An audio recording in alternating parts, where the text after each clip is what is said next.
Just one day away from Kamala Harris and Donald Trump's big showdown in Philadelphia. Michael Tyler is here to further discuss that. He is the Harris-Walz campaign's communications director and joins us from Wilmington, Delaware. Michael, always good to see you. It was said at the Democratic convention in Chicago, I know you remember, by many prominent Democrats, there will be bad polls, the race will tighten. Don't lose focus, don't lose heart. How are you digesting this weekend's polling data?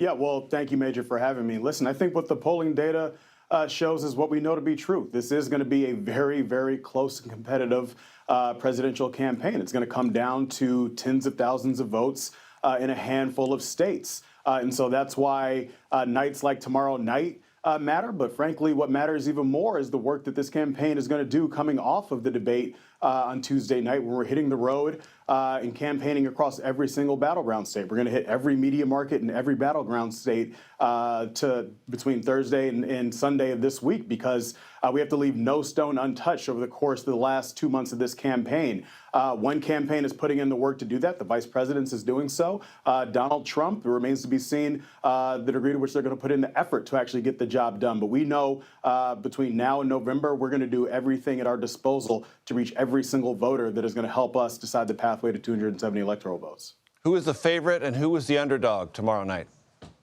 Well, listen, I think the vice president has made very clear that she sees herself as the underdog in this race, right? You're running against a former president. You're running against somebody who, as it relates to tomorrow night, has obviously, this will be his seventh presidential general election debate. The vice president debated last in 2020 against Mike Pence.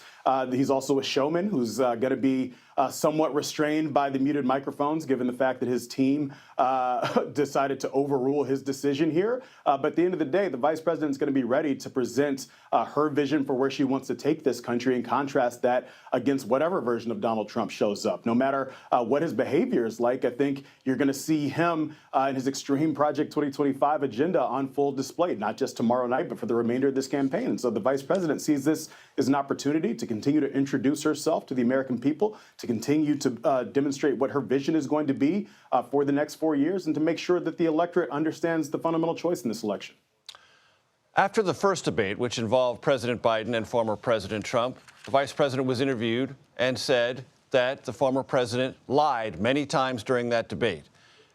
Is she going to fact check relentlessly, point by point, the former president if that happens again?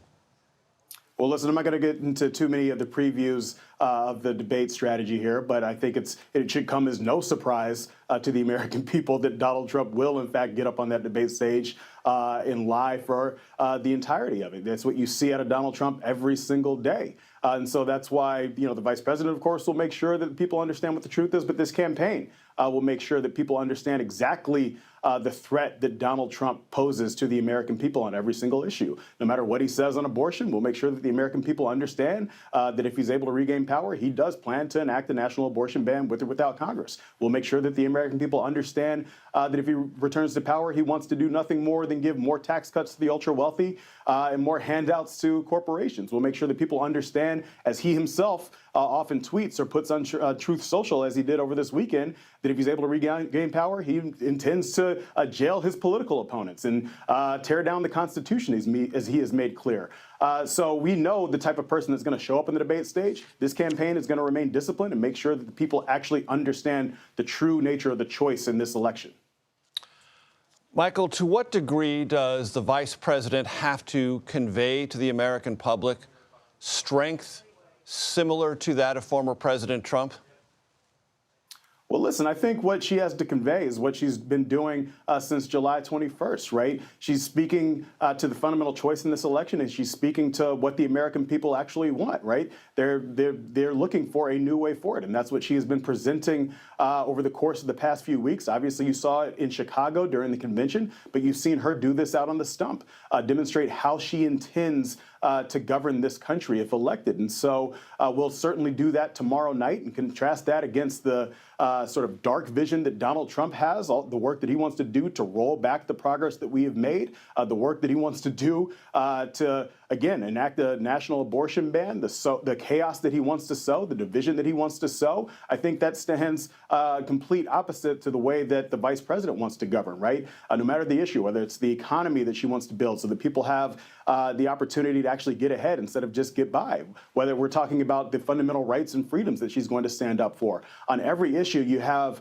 a person in the vice president who's actually working to bring people together in search of solutions. And on the other side, you have Donald Trump, who's running a campaign that's based upon personal grievance, that's based upon revenge, that's based upon retribution, and that's based upon service of nobody other than Donald Trump. And so I think the vice president will be successful in demonstrating exactly that contrast, not just tonight, but for the remainder of this campaign. Michael Tyler, thank you.